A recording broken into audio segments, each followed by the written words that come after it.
Solo ride nga pala ako at bubuntot sana ako sa dalawang to. Kaso may pinagchichismisan silang kaibigan na nagiging malakas daw kapag siya ang nagkukwento sa ibang tao. Pero in real life, mahina naman daw. Charot! Embento ko lang yon. Kayo ba may kilalang ganyan? Buti nilang nakita ako nila Christian kaya sa kanila na ako sumama. Dahil sa akin, nawalan ng kausap si Joaquin at naitsipwera pa sa likod. Kaya naman nag-giveaway ako kay Joaquin at sinabi ko mauna na siya para makatabi si Christian. Pagkatas nagulat kami, bumulis yung takbuhan niya. Akala niya siguro pinapauna ko na siya na makapunta sa boso-boso. Shoot, ang ina, pogi lang besh, pero may hina pandinig. Dahil sa ginawa niya, nagmukhang newbie si Christian kaya napailing na lang ng ulo. Kaya ang sabi ko sa kanya, simula ngayon, newbie ka na. Newbie? My new baby. Emerit!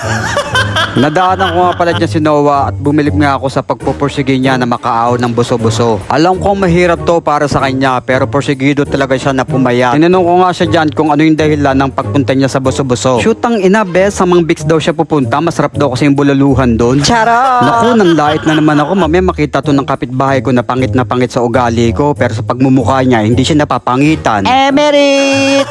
May nakasabay nga kami dyan dalawang kabataan na mukhang gipit. Malayo pa lang ako sa kanila pero nililingon na ako. Nung nakalapit na ako sa kanila, ang sabi ng isang bata, "Pare, may bakla sa likod oh." "Bakla ba yun?"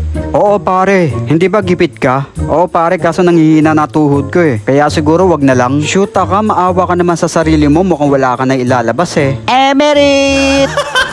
Kaya naman nag-overtake na ako sa kanila. Pagkatapos nakita ko naman dito yung Go for Gold. Balak nga lang sana nila Christian na magbuso-buso lang. Kaso dumating ako at pinipilit ko sila na lumayo pa. Kababalik lang kasi ni Christian sa pagbabike. Kaya naman naguguluhan pa ang isipan niya at di pa makapag-decide. Kaya naman para mapapayag ko siya, ang sabi ko sa kanya, "Alam mo ba, pumupogi ka kapag pawis na pawis at mukha ka ng haggard." Napangiti nga siya sa narinig niya. Pagkatapos ang sabi niya, "Hello, parang tanga to." "Hindi nga." "Okay, sige na nga. Kahit mag-share madre pa tayo eh." Shoot, ang ina-mess niyan. Palo alto lang sana gusto ko eh. Ginanahan pa ang shoota. Emerit! Kaya yung tinatamad na lumayo kanina, ayun, nauuna na sa amin at iniwan pa kami. Dito nga at naabutan nga namin uli yung Go for Gold. Syempre, hindi kami nangahas na mag-overtake sa kanila. Dahil alam namin pag nag-overtake kami sa mga yan at pinatulan kami, overpatig ang kalalabasan namin.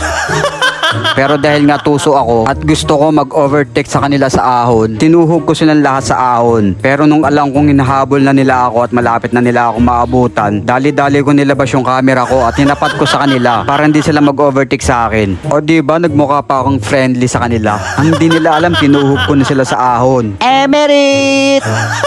Pagkatapos sabi ng boss nila, "Naisahan mo kami dun ah." Kaya yun, naiwan na naman ako.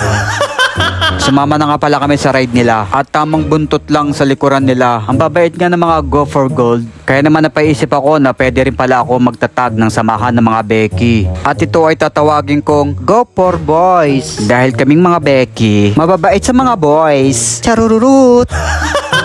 Buti na nga lang at mukhang chill ride ang Go for Gold. Kaya naman hindi kami nahihirapan sumunod sa kanila. Maya-maya nga lang at narating na namin ang Palo Alto. Pagkatapos nagulat ako sa ginawa nila. Nag-Jack Cuenca pose kasi sila. Hindi ko kasi kaya gawin yan habang nasa ride. Pero kung ibang ride ang pag-uusapan, ganyan ang una kong ginagawa. Yun nga lang, sa gabi nga lang. Parang ganito. Charot! Eto na nga at bumababa na nga kami. Yung hindi na nga namin kasama yung Go for Gold, bigla na lang naging malakas si Christian dyan, no? At naglaro na nga siya ng lakas-lakasan dyan. Paano? Alam niya kasi may camera na nakatutok sa kanya. Pagkatapos sa kasamaang palad, nakita namin dyan si Elvis Lim. Kaya naman sumabay na rin kami sa pacing niya. Shoot, ang ina, Mel's best. Nung sumabay kami kay Elvis Lim sa pacing niya, nandilim ang paningin namin lahat.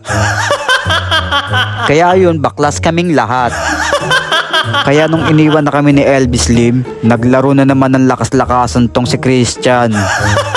Dahil nga mas mayabang ako sa kanya, kaya binigyan ko rin siya ng lesson learned at iniwan ko siya sa ahon. Naiwan siya dahil ginit-git ko siya sa gilid para hindi na siya makalaban.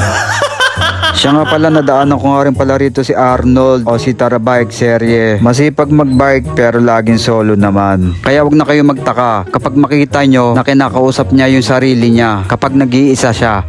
Kita na naman tayo. Siya nga pala, sumakit na nga pala yung tagiliran ni Christian dyan. Pagkatapos sa sobrang kawalang hiyaan ko, sinabi ko nga kay Joaquin na mag-ulalya na lang kami. Wala namang magagawa si Christian kapag sumama ka sa akin. Kaya naman masamang masama ang loob ni Christian habang umaahon sa ulalya. At least napaganda yung ensayo niya, diba?